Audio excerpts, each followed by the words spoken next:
Ahem. All right. All right. What are we talking about? How is what is happening in my body connected to my conscious and subconscious mind? That's a big one. She's a big one. That's a big one.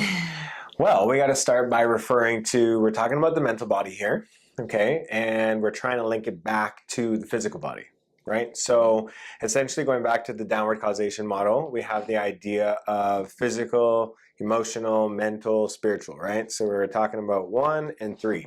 So by the work of Joe Dispenza and many other people, but I always like to refer to him.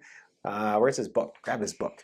So Joe Dispenza, if you haven't read any of his material, a favorite of ours. I mean, he's got multiple books, to be honest, but they seem to get better and better. Becoming Supernatural is an awesome book if you want some reading material on essentially what we're talking about and what we use in practice and how it all connects together. Yeah. There's also some research in here that he does during his retreats. He's got his own Joe Dispenza retreats, which sell out in in seconds. Like you have to be on alarms on your system to Yeah. be like, hey, you got to book this. It books it fast. So based on his concepts that he's kind of like brought forward, essentially, you know, the physical body is a representation of the subconscious mind.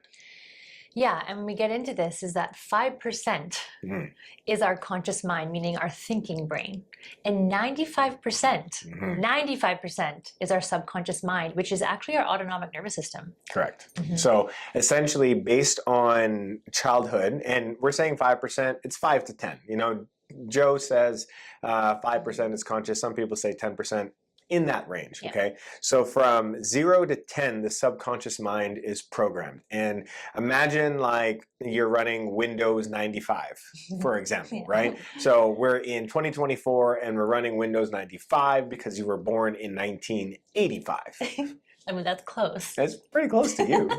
So essentially, if we don't do work with the subconscious mind, then we are in the present day, acting as you would be basically 40 years old, and you can have the emotional intelligence of what happened, 30 years ago. And this is where, our behaviors and reactions mimic our past experiences, and this is where this work becomes really powerful. Yeah, so it's understanding that if the body is acting in a way that you are unhappy with or not where you want it to be, and we're doing work in the physical body, but symptomology will not go away. I think that's the key here, right? So when we have certain symptoms and we try to do things in order to fix them and they don't get better, this is where it comes in. Now we go into the work of the nervous system, because the nervous system is often the roadblock, if we call it that, that will stop us from moving forward. And so understanding that, the conscious mind, we only really have 10% choice, because our preference on our choices will be based off of our programming. So we have to understand that the subconscious mind mainly happens when we're in that subconscious space. So when would be the time that we can, what's a good time of day to do subconscious work? Oh, I should also ask the question, what is the type of things we can do in order to work with the subconscious mind? Let's start there. Yeah. In terms of how to be reprogramming the subconscious mind. Is that what you're talking about? Correct. Yeah. Meditation. Meditation is the go-to. Being able to sit and observe our thoughts, being able to sit and observe our subconscious. What does that mean? I know it can sound real scary, because who wants to sit there and feel all of these things that they may not want to feel? And it's really getting to a place of being able to be the observer of our thoughts. Like, oh, hey, look, they're going to having that thought again. Oh, Such as I'm not good enough. I'm not smart enough. I'm blanking. That's scary. The thought that I'm blanking. That's scary. Yeah, so, all of these consistent thought patterns we have, especially when we're tired, okay, generally come up based on things that happened in childhood, right? So basically during our childhood or younger teens, things would happen, events would happen that would then perpetuate a thought pattern, such as I'm not good enough, I need to be a doctor, hard things are hard or things are scary. And it's understanding that, you know, we can kind of choose between believing that thought pattern and still doing the hard, uncomfortable, potentially scary thing, knowing that nothing bad is going to happen. Yeah, and this all sounds good logically of like, just do the thing, just like figure it out, just do that thing. And the key here is to really create a sense of safety. And this is what I speak about in the nervous system video, is when we can create a sense of safety, our subconscious mind, aka our autonomic nervous system, and our programs and habits and behaviors, when we have this place of safety to be able to remember, like, okay, I can do hard things, but to create a safe space to be able to actually do the thing. And so also knowing that the thought patterns, you know, the ones that we just spoke about, create emotions in the body. And then we're stuck in that emotional state of depression or anxiety or fear, and you can be in this like running scenario or this like frozen scenario, right? It goes between both ways. So it's understanding the body will always keep the score. Always. The body will always keep the score. And so if you're trying to do the physical things and you're not moving forward, we have to go higher up the totem pole and understand that whatever is happening in the body is representing the subconscious mind, aka that aspect of the nervous system, which is generally very old. Right? Very old. It's very old, and it generally goes back to our younger years, typically, and there's events that happen later on in life that perpetuate the same story we learned in our younger years. Totally. Right? Yeah. So meditation is a great avenue. Many people will just start in the talk therapy aspect of things, to just recognize what are the thought patterns that I'm having, and being aware of those thought patterns and recognizing that they're potentially not true, and what can we do to help move through that, right? If we're stuck in a place of fear, maybe it's I need to move the energy. I need to go for a run. I need to play some music. I need to have a dance party, which you like to do. So it turns into like, what do we do with that state and how we move that state? And the more we can reinforce this new state of being, the less and less rigid that old nervous system pattern has, totally. Especially on our body. Totally. And this is where it comes down to what's happening in your body is connected to these parts of the mind. Yeah. And when you don't practice, it's like anything. We want to go to the gym to build a different body. You go when you build the reps, you build the practice. It's the same thing with our subconscious mind. Is it takes the daily devotion, daily discipline for showing up and building the reps of the mind. Yeah. And it's simply catching that, being aware of it, and choosing to step through it and doing the things that you may not want to be doing. And also knowing that just because you meditate for 3 months doesn't mean that all these thoughts are going to go away. Okay. And the thing here, the job of the mind is to think. Right. Like, thank you, mind, for having this thought. And oftentimes people will say when we're doing this work is like, I just don't want to be thinking. I don't want to have any thoughts. And that's not the purpose of this. The purpose of getting into the subconscious work is to be able to like thank the mind for having these thoughts and to be able to know that's its job. And when you can even just shift that into like, thank you, mind, for reminding me I need to do these things, like, beautiful, that's its job. It's when it becomes the 40, 60,000 thoughts a day that become more like rumination and detrimental and wreaking havoc on the system. That's what we need to be, bringing awareness to. And that's why movement can be so good, right? Yeah. Because when we're using our body, tapped into our body, generally we're thinking less.